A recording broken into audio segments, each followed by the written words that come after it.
Pranam. Today's subject is Swami Vivekananda on the Buddha. This a compilation from the address of Swamiji delivered at the Shakespeare Club, Pasadena, California on February 1900. Before I narrate his address, I would like to say that if two persons have really understood the Buddha in the modern age, they are Swami Vivekananda and Dr. Ambedkar. Many people don't like it, but as we go through, you will see, at least in this presentation, how Swamiji has seen the Master, the Buddha. What I am speaking here are all quotations from Swami Vivekananda's address. Quote, "And that man was born, the great man Buddha. Most of you know about his life. He was a historical person. Therefore, here I would like to add that he was not an avatar, he was not a god, he was a historical person like anyone who is born and dies."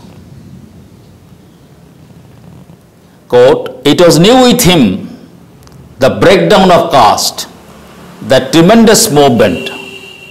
This is great. It is considered now that the Buddha is the founder of social justice in India. This is a very important contribution of the Master. The Buddha said, quote, "I am a man among men." Look at this. The great Buddha, the Master says, "I am only a man amongst men, nobody else. Work out diligently your own salvation. Each one of you just what I am. I am nothing but one of you. What I am today, what I made myself. Do you struggle and make yourselves what I am," said the Buddha before his death. Quote unquote. Look at the humility of this man. He never claimed to be a prophet, a great man. He said, "I am one of you.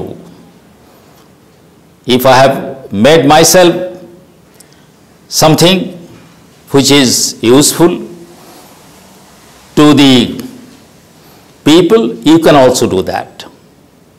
Next on. Quote, "Test everything, try everything, and then believe it. And if you find it for the good of many, give it to all." And with this word, the Master passed away. Look at the rationality that he is talking of. That nothing take it granted. Just because my father has said, just because my teacher has said. If we want to take anything, you examine it. The next, he says, Vivekananda, one of the greatest thing that is said about the Buddha, quote, "The sanest philosopher the world ever saw, its best and its sanest teacher, and never that man bent before even the powerful power of the tyrannical Brahmins, never that man bent." He according to Vivekananda, Swamiji, Buddha is the sanest philosopher of the world ever saw, ever born. Its best and sanest teacher. And he never bent down to any power which is tyrannical. And he says, never that man bent. Next quote. You know, he denied that there was any soul in man. That is in the Hindu sense of the word. The Buddha also did not believe in permanence. Here are two things have to be noted. One is that Buddha did not believe in soul, and he also did not believe in permanence. Nothing is permanent. This is very important, because if a philosophy says that there is nothing in permanence, that means it leads to there is no rebirth.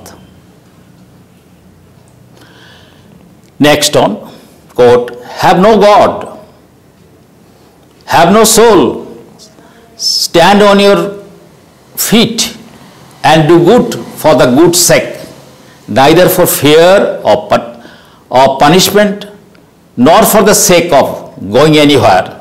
Stand sane, motiveless, tremendous, unquote.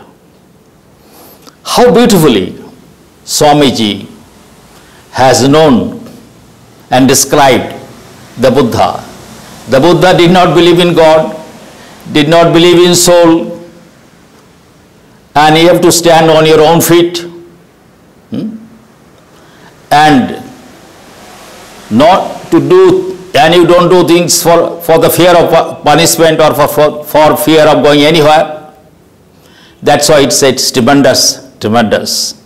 And if you don't believe in soul, you don't believe in rebirth. I want to emphasize that many Buddhist teachers in many countries, including India, some or other have coined the concept of rebirth, which is not correct.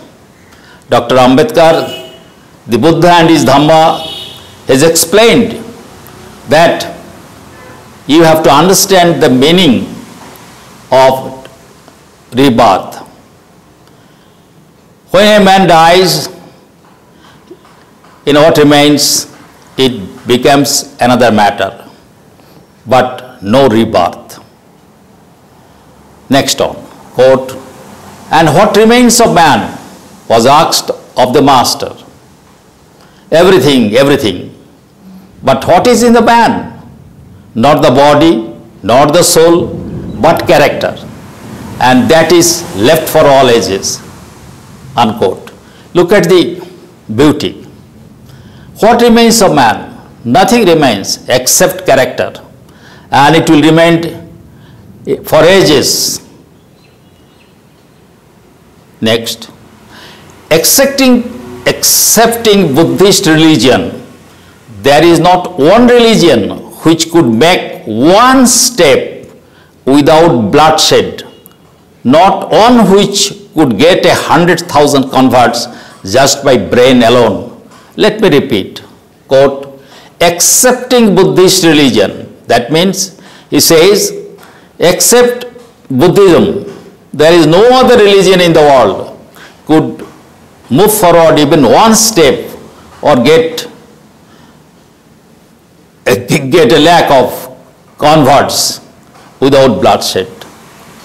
This is really revolutionary, and this also very brave on the part of Swamiji to describe the Buddha.